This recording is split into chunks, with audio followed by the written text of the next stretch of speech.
Bread upma is a snack my mom would make on weekends whenever she had leftover bread. The task of tearing down bread slices into random pieces was always given to me, and I would enjoy doing it. Now, let me show you how we make bread upma at home. In oil, add asafoetida or hing, followed by mustard seeds, urad dal, green chilies, and curry leaves.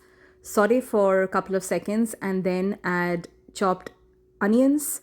Saute till the onions turn translucent and then add chopped tomato along with salt and turmeric powder.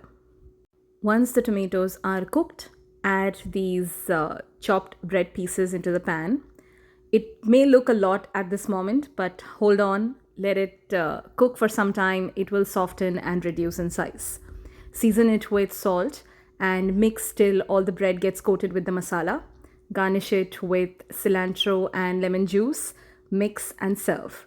Bread upma can be enjoyed for breakfast or as an evening snack with chai.